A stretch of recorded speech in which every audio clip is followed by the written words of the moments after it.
एक जिंदा सांप राजा की लड़की के पेट में रहता था। सांप ने राजा की लड़की को अपने वश में किया हुआ था। जब रात होती तो वो कुछ देर के लिए राजकुमारी के मुख से बाहर निकलकर जंगल की तरफ चला जाता और सुबह होने से पहले ही वो फिर से उसके अंदर चला जाता। राजकुमारी इस बात से बिल्कुल अनजान थी कि उसके अंदर एक सांप ने डेरा डाला हुआ है। अनजाने में वो पूरी तरह से उस नाग के वश में थी। राजमहल में किसी को भी इस बात की भनक तक नहीं थी कि राजकुमारी के अंदर एक 7 फुट का सांप रहता है। सभी यही समझते कि पता नहीं राजकुमारी को क्या बीमारी लग गई जिसके कारण वो हमेशा अचेत रहती है। बड़े से बड़े वैद्य और हकीम भी इस बात का पता नहीं लगा पाए। लखन जब राजमहल के अंदर गया तो उसने देखा कि वहाँ पर बहुत सारे वैद्य और हकीम राजकुमारी को ठीक करने के लिए लगे हुए हैं। एक कोने में खड़े होकर चुपचाप लखन ये सारा माजरा देखने लगा। जब शाम का समय हुआ तो सभी हकीम और वैद्य धीरे धीरे करके वहाँ से चले गए। तब लखन राजा के मंत्री के पास गया और बोला, मंत्री महोदय, सभी अपना प्रयास कर चुके हैं, अब एक मौका मुझे भी दिया जाए।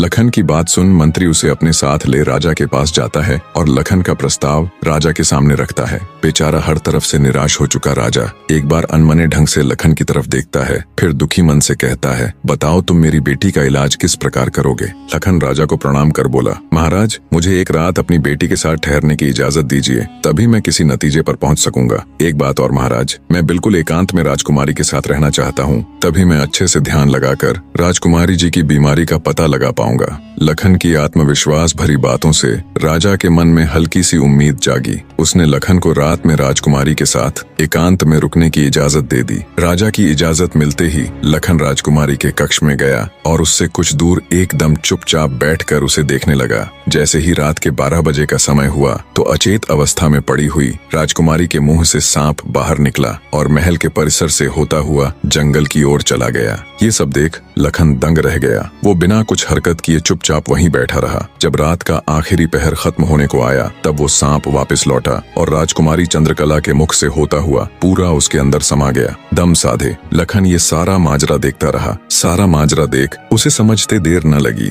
कि राजकुमारी की सारी बीमारी की जड़ ये सांप ही है। सुबह हुई तो राजा चंद्रसेन डर और बेसब्री के मिश्रित भावों के साथ लंबे लंबे कदम रखता हुआ अपने मंत्री के साथ राजकुमारी के कमरे में आया और बेसब्री से उसने लखन से पूछा, बताओ लड़के, तुम किस नतीजे पर पहुंचे? क्या मेरी बेटी ठीक हो जाएगी? लखन बोला, महाराज, मुझे राजकुमारी की बीमारी का पता चल गया है और ईश्वर ने चाहा तो वो जरूर ठीक हो जाएगी। आप मुझे एक रात का समय और दीजिए और मेरे लिए एक तलवार, एक मिट्टी से भरी हुई बड़ी सी बाल्टी का इंतजाम कर दीजिए। लखन की बात सुन राजा को बहुत सुकून मिला। उसने मंत्री को लखन के द्वारा मांगा गया सारा सामान उसे देने का निर्देश दिया। अब सभी को इंतजार था तो बस रात का।